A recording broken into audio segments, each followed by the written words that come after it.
Jadi aku udah sampai nih di depan Museum Gedung Juangnya. Kalian penasaran gak sih kenapa dinamakan Gedung Juang? Jadi Gedung Juang yang berdiri sejak 1906 telah beberapa kali berubah fungsi. Sempat menjadi gedung pemerintahan Belanda, kemudian dikuasai Jepang hingga berhasil direbut oleh rakyat Bekasi.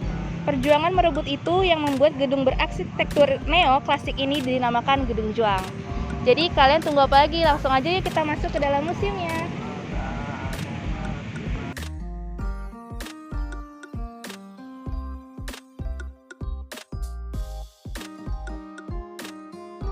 Hai semuanya, aku kali ini udah ada di Museum Gedung Juang. Buat Vcommerce, penasaran kan ada apa aja sih di dalam Museum Gedung Juang ini? Ikutin terus ya, let's go!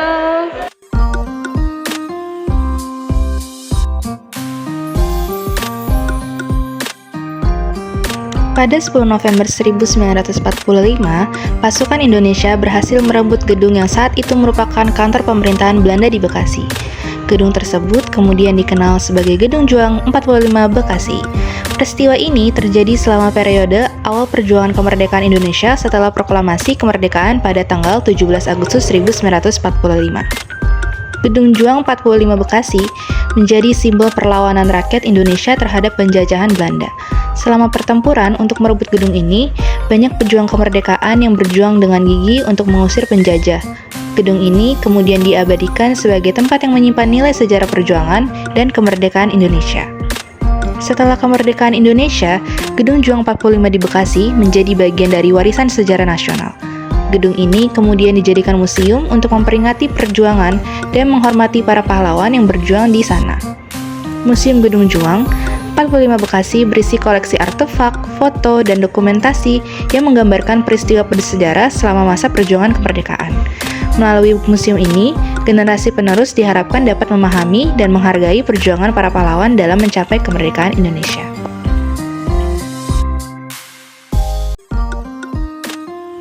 Nah, di dalam Gedung Juang 45 Bekasi terdapat 5 ruangan nih.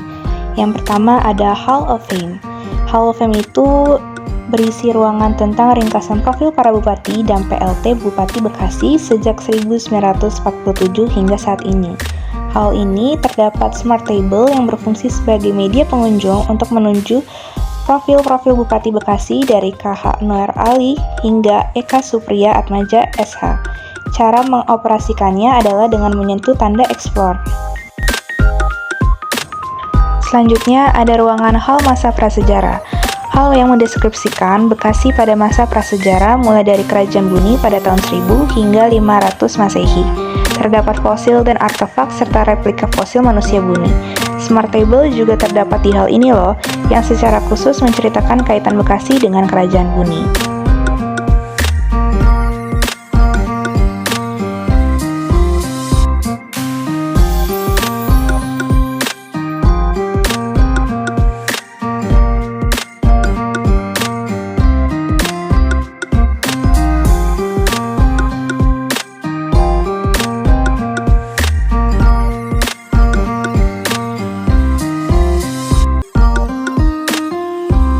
Selanjutnya ada ruangan lorong serbuan Mataram ke Batavia.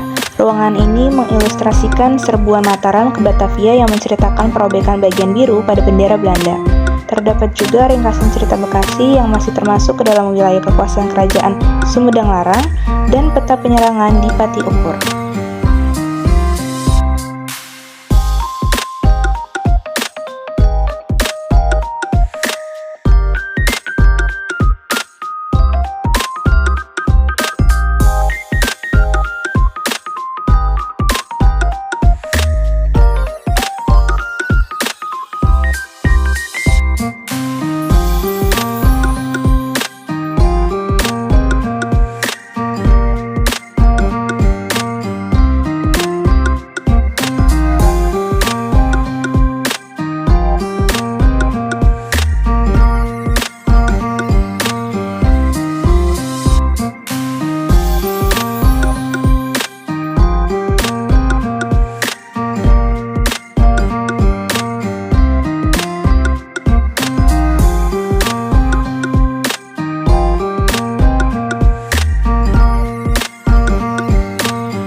ada ruangan hall Kerajaan Sunda dan hubungan politik dengan Portugis. Ruangan ini terdapat digital book dalam hal ini yang menjelaskan masa awal Kerajaan Sunda dan augmented reality wall atau virtual games mengenai penobatan Raja Sunda hingga keruntuhannya karena kesulitan Banten. Hubungan politik dan dagang Kerajaan Sunda dengan Portugis juga diceritakan dalam diorama kaca.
banyak banget sejarah-sejarahnya.